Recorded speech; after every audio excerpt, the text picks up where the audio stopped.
Dan sudah bersama kami ada Anissa Rizkia langsung dari Kulon Progo, Daerah Istimewa Yogyakarta. Anissa, apakah UMKM di Yogyakarta banyak yang terdampak akibat pandemi corona?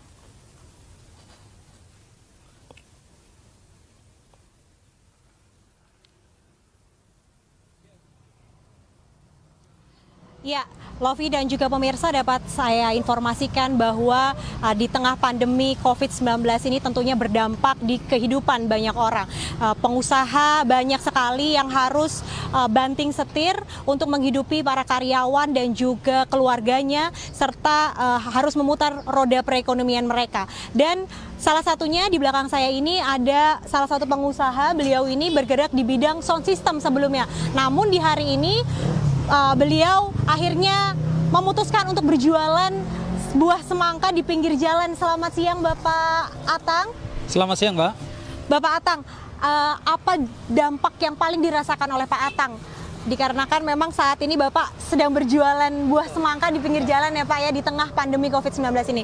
Ya, dampak yang paling rasakan saya sebagai seorang pengusaha sound system dan juga pekerja seni adalah ini banyaknya event-event yang dibatalkan ya, sehingga persewaan itu juga tidak bergerak, termasuk sound system, tenda, kemudian lighting, baik event itu acara ataupun juga pernikahan ya, semuanya dibatalkan, sehingga mau nggak mau kita harus bagaimana caranya bergerak untuk bisa menyambung hidup itu sih. Oke. Ide awal Bapak nih, Bapak awalnya pengusaha sound system, kemudian akhirnya memutar otak berjualan semangka nih, ide awalnya dari mana sih Pak?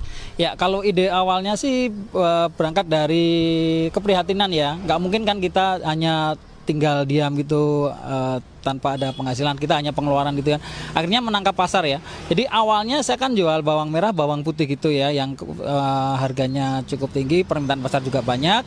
Kita jualan bawang merah dan bawang putih. Kemudian mendekati bulan Ramadan kita menangkap peluang untuk jualan semangka sih. Ya ini momen aja yang mungkin menurut saya adalah cukup pas buah dengan mungkin untuk saat berbuka puasa gitu.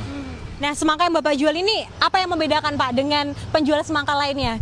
Oke, yang membedakan ini saya kasih namanya semangka glundang-glundung ya. Jadi kalau beli di sini, ini ada garansinya. Begitu nanti dibelah, ini ternyata tidak merah, ya maka boleh ganti pakai atau pilih semangka yang lainnya. Dan kemudian semangka tadi yang sudah dibelah, itu bisa jadi hak miliknya pembeli. Oke, boleh saya diperlihatkan Pak? Boleh. Jualannya Bapak nih, harganya berapa sih Pak? Oke, ini harganya ada di 599 atau 6.000 dan ini bergaransi ya.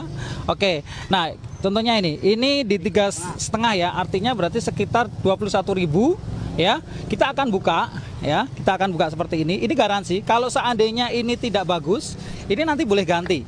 Nah ini betul. Kalau ini ternyata warnanya putih, itu ya, ini boleh ganti dan semangka yang sudah dibelah ini menjadi hak konsumennya. Jadi bisa dapat dua gitu ya. Tapi doanya jangan berharap putih semua gitu ya.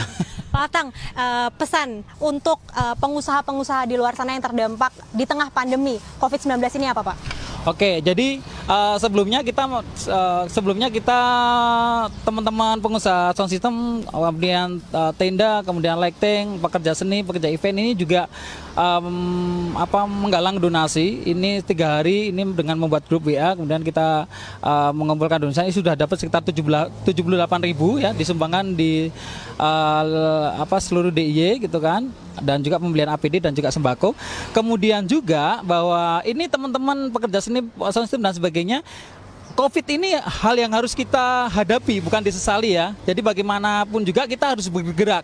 Jangan sampai kita itu malu sehingga kita hanya